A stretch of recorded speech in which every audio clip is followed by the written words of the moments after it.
Sir, ಹಾಗೆ ನೀವು ಚುನಾವಣೆಯಲ್ಲಿ ನಿಲ್ಲಲ್ಲ ಅಂತ ಹೇಳಿದ್ರಿ. ಆದರೆ ಮಂಡ್ಯದಲ್ಲಿ ಕುಮಾರಸ್ವಾಮಿ ಅಥವಾ ನಿಖಿಲ್ ಕುಮಾರಸ್ವಾಮಿ ನಿಲ್ಲಬೇಕು ಅಂತ ಕಾರ್ಯಕರ್ತರು ಸಾಕಷ್ಟು ಒತ್ತಡ ಆಗ್ತಾ ಇದ್ದಾರೆ. ಏನು ಮಾಡ್ತಾರೆ ಈಗ ತಮಗೆಲ್ಲರಿಗೂ ಗೊತ್ತಿದ್ದಂಗೆ ಅಣ್ಣ, ಈಗಾಗಲೇ ತಂದೆಯವರು ಚೆನ್ನೈನ ಅಪೋಲೋ ಆಸ್ಪತ್ರೆಗೆ ತೆರಳಿದ್ರು. 21ನೇ ತಾರೀಕು ಮತ್ತೊಮ್ಮೆ 3ನೇ ಬಾರಿ ಹೃದಯದ ಚಿಕಿತ್ಸೆಗೆ ಇವತ್ತೇನು ಮಾನ್ಯ ಕುಮಾರಣ್ಣ ಅವರು ದಿನಾಂಕ ನಿಗದಿಯಾಗಿದೆ. ಹಾಗಾಗಿ ಈ ಒಂದು 30-35 ದಿನಗಳ ಕಾಲ ಅಷ್ಟೇ ನಮಗೆ ಬಾಕಿ ಇರ್ತಕ್ಕಂಥದ್ದು. ಮುಂದಿನ ತಿಂಗಳು 26ನೇ ತಾರೀಕು ಈಗಾಗಲೇ ದಿನಾಂಕ ಪ್ರಕಟ ಆಗಿದೆ, ಚುನಾವಣೆ ದಿನಾಂಕ. ಹಾಗಾಗಿ ನಮಗೆ ಪಡ್ಕೊಳ್ತಕ್ಕಂಥ ಸ್ಥಾನಗಳಲ್ಲಿ ನಾನು ಹೆಚ್ಚಾಗಿ ಒಬ್ಬ ಕಾರ್ಯಕರ್ತನಾಗಿ, ಒಬ್ಬ ಜವಾಬ್ದಾರಿಯುತವಾದಂಥ ಕಾರ್ಯಕರ್ತನಾಗಿ ಇವತ್ತು ಪಕ್ಷದ ಗೆಲುವಿಗೋಸ್ಕರ ನಾನು ದುಡಿಮೆ ಮಾಡಬೇಕು ಅಂತಕ್ಕಂಥದ್ದು ಭಾಳ ಸ್ಪಷ್ಟವಾಗಿ ನಿರ್ಧಾರ ಮಾಡಿದ್ದೇನೆ. ಕಳೆದ 3-4 ದಿನಗಳ ಹಿಂದೆ ಏನು ವರ್ಕರ್ಸ್ ಮೀಟಿಂಗ್ ಕರೆದಿದ್ವು ನಮ್ಮ ಮಂಡ್ಯ ಜಿಲ್ಲೆಯಲ್ಲಿ, ಬಹುತೇಕ ಭಾಳ ಜನಗಳ ಒಂದು ಕಾರ್ಯಕರ್ತರ ಒಂದು ಮುಖಂಡರ ಒಂದು ಅಭಿಲಾಷೆ, ಒಂದು ಒತ್ತಡ, ಒಂದು ಅಭಿಪ್ರಾಯ, ಅದಕ್ಕೆ ನಾನು ಗೌರವಿಸ್ತೀನಿ.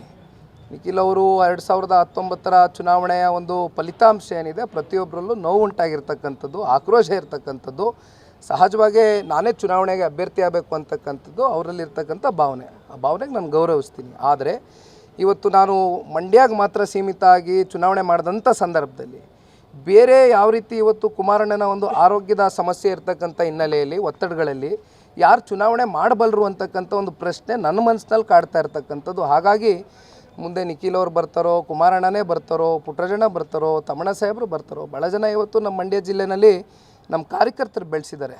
ಸಮರ್ಥ ನಾಯಕತ್ವ ಇದೆ ನಮ್ಮ ಮಂಡ್ಯ ಜಿಲ್ಲೆಯಲ್ಲಿ. ಹಾಗಾಗಿ ಬಹುಶಃ ಅತಿ ಶೀಘ್ರದಲ್ಲಿ ಇದಕ್ಕೆಲ್ಲ ಪಕ್ಷ ತೆರೆ ಎಳೆಯುತ್ತೆ. ಇಲ್ಲಣ್ಣ, ಹೇಳಿದ್ನಲ್ಲಣ್ಣ, ನಾನು ಅವತ್ತೇ ಒತ್ತಡ ಮಾಡಿದ್ರು ನಮ್ಮ ಕಾರ್ಯಕರ್ತರುಗಳು. ಗೌರವಿಸ್ತೀನಿ ಅವ್ರ ಪ್ರೀತಿಗೆ ನಾನು ತಲೆ ಬಾಗ್ತೀನಿ. ಚುನಾವಣೆ ನಿಂತು ಮಾಡ್ತೇನೆ, ಕಾರ್ಯಕರ್ತನಾಗಿ ಚುನಾವಣೆಗೆ ದುಡಿತೀನಿ, ಪಕ್ಷದ ಗೆಲುವಿಗೋಸ್ಕರ ದುಡಿತೇನೆ. ಆದರೆ ಚುನಾವಣೆಗೆ ಸ್ಪರ್ಧೆ ಮಾಡಬೇಕು ಅಂತಕ್ಕಂಥದ್ದು ವೈಯಕ್ತಿಕವಾಗಿ ನಾನು ಈಗ ತಾನೇ ನಿಮ್ಗೆ ಹೇಳಿದೆ ಕಾರಣ ಏನು ಅನ್ನೋದು. ಬೇರೆ ಇನ್ನೇನೂ ಕಾರಣ ಇಲ್ಲ. ಚುನಾವಣೆ ಬೇರೆ ಕಡೆನೂ ನೋಡಬೇಕಾಗ್ತದೆ. ಆ ಕಾರಣದಿಂದ ನಾನು ಒಂದು ಸ್ವಲ್ಪ ನನ್ನ ಸಮಯ ಎಲ್ಲ ಕಡೆ ನಿಗದಿ ಇಡಬೇಕಾಗ್ತದೆ. ಅದೊಂದೇ ಒತ್ತಡ. ಕ್ಷೇತ್ರದ ಸೀಟ್ ಹಂಚಿಕೆದು ಕುಮಾರಣ್ಣ ಅವರು ಕೂಡ ಅಸಮಾಧಾನ ವ್ಯಕ್ತಪಡಿಸಿದ್ರು. ಕೊನೆಗೆ ಏನಾಯ್ತು ಸರ್ ಇದು? ಚಿಕ್ಕಬಳ್ಳಾಪುರ ತಗೊಳ್ಳಿ ಅಂತ ಹೇಳಿದ್ರು ಅಂತ. ಏನು ಸರ್, ನೀವು ಕೂಡ ಅಲ್ಲಿ ಉಪಸ್ಥಿತರಿದ್ರಿ, ಏನಾಗಿದೆ ಸರ್ ಒಟ್ಟಿನಲ್ಲಿ ಒಟ್ಟಾರೆ ಸೀಟ್ ಹಂಚಿಕೆ? ಈಗ ಹಣ, ಇದು ದೇಶದ ಚುನಾವಣೆ, ರಾಷ್ಟ್ರದ ಚುನಾವಣೆ. ನಾವು ಒಂದು ಪ್ರಾದೇಶಿಕ ಪಕ್ಷ. ನಾವು ಮೋದಿಜಿಯವ್ರನ್ನ ಮತ್ತೊಮ್ಮೆ ದೇಶದಲ್ಲಿ 3ನೇ ಬಾರಿ ದೇಶದ ಪ್ರಧಾನಮಂತ್ರಿಗಳಾಗಿ ಮಾಡಲಿಕ್ಕೆ JDS ಪಕ್ಷದ ಕಡೆಯಿಂದ ಏನು ಕರ್ನಾಟಕ ರಾಜ್ಯದಲ್ಲಿ ಇವತ್ತು ಹಲವಾರು ಜಿಲ್ಲೆಗಳಲ್ಲಿ, ಹಲವಾರು ಲೋಕಸಭಾ ಕ್ಷೇತ್ರಗಳಲ್ಲಿ ನಾವು ಕೂಡ ವಿಸ್ತಾರವಾಗಿ ಬೆಳೆದಿದ್ದೇವೆ. ಕಾರ್ಯಕರ್ತರು ಸದೃಢವಾಗಿದ್ದಾರೆ, ಪಕ್ಷ ಸದೃಢವಾಗಿದೆ. ನಮ್ಮ ಕಡೆಯಿಂದ ಇವತ್ತು ಮೋದಿಜಿಯವರಿಗೆ NDA ಮೈತ್ರಿಕೂಟದ ಭಾಗವಾಗಿ ಇವತ್ತು ನಾವೇನು ಸೇರ್ಪಡೆ ಆಗಿದ್ದೇವೆ, ಜೊತೆಲಿ ಬೆಂಬಲ ಸೂಚಿಸಿದ್ದೇವೆ.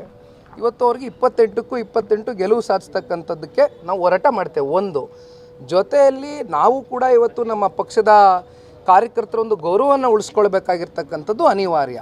ನಾವು ಹೆಚ್ಚಿಗೆ 5, 6, 7, 8 ಸ್ಥಾನಗಳು ಅನ್ರಿಯಲಿಸ್ಟಿಕ್ ಫಿಗರ್ಸ್ ಮಾತನಾಡ್ತಾ ಇಲ್ಲ. ನಾವು ಕೇಳ್ತಾ ಇರ್ತಕ್ಕಂಥದ್ದು 3 ಸ್ಥಾನ ಭಾಳ ಸ್ಪಷ್ಟವಾಗಿ ಹೇಳ್ತೇವೆ. ಇನ್ನು 1 ಸ್ಥಾನನೂ ನಾವು ಹೆಚ್ಚಿಗೆ ಕೇಳ್ತಾ ಇಲ್ಲ. ಆ 3ರಲ್ಲಿ ಈಗಾಗಲೇ 2 ಬಹಿರಂಗವಾಗಿ ಕ್ಲಿಯರ್ ಆಗೋಗಿದೆ, ನಮ್ಮ ಹತ್ರ ಚರ್ಚೆ ಮಾಡಿದ್ದಾರೆ. 3ನೇದು ಕೋಲಾರ ವಿಚಾರಕ್ಕೆ ಸಂಬಂಧಪಟ್ಟಂತೆ ಕಳೆದ ವಿಧಾನಸಭಾ ಚುನಾವಣೆಯಲ್ಲಿ ಏನು 8 MLA ಸೆಗ್ಮೆಂಟ್ಸ್ ಇದೆ, ಸುಮಾರು 3 ಜನ ಇವತ್ತು ಶಾಸಕರನ್ನು ಹೊಂದಿರತಕ್ಕಂಥದ್ದು, ಇನ್ನು 3 ಕ್ಷೇತ್ರದಲ್ಲಿ 2ನೇ ಪ್ಲೇಸನ್ನು ತಗೊಂಡಿರ್ತಕ್ಕಂಥದ್ದು. ಹಾಗಾಗಿ ಹತ್ತತ್ರ 4,85,000 ಮತಗಳು ಜನತಾದಳ ಪಕ್ಷದ ಪರವಾಗಿ ಆ ಕ್ಷೇತ್ರದ ಮತದಾರರು ನೀಡಿರ್ತಕ್ಕಂಥದ್ದು. ಸಹಜವಾಗಿ ಪಕ್ಷದ ಕಾರ್ಯಕರ್ತರಲ್ಲಿ ಒಂದು ಅಭಿಲಾಷೆ ಇದೆ. ಕೋಲಾರ ನಮ್ಮ ತೆಕ್ಕೆಗೆ ತಗೊಂಡ್ರೆ ಖಂಡಿತವಲ್ಲೂ ನಾವು ಜಯ ಸಾಧಿಸ್ಬೋದು. ನಮ್ಮ ಗೌರವ ಉಳಿಸ್ಕೊಳ್ಬೇಕು, ಪಕ್ಷ ಬಲಿಷ್ಠವಾಗಿ ಕಟ್ಟಬೇಕು ಅಂತಕ್ಕಂಥದ್ದು ಆ ಜಿಲ್ಲೆಯ ಕಾರ್ಯಕರ್ತರ ಒಂದು ಭಾವನೆ, ಶಾಸಕರ ಭಾವನೆ. ಹಾಗಾಗಿ ಇದನ್ನು ರಾಷ್ಟ್ರೀಯ ನಾಯಕರ ಗಮನಕ್ಕೆ ತಗೊಂಬಂದಿದ್ದೀವಿ. ಅತಿ ಶೀಘ್ರದಲ್ಲಿ ಒಳ್ಳೆಯ ಉತ್ತರ ಕೊಡ್ತಾರೆ. Thank you.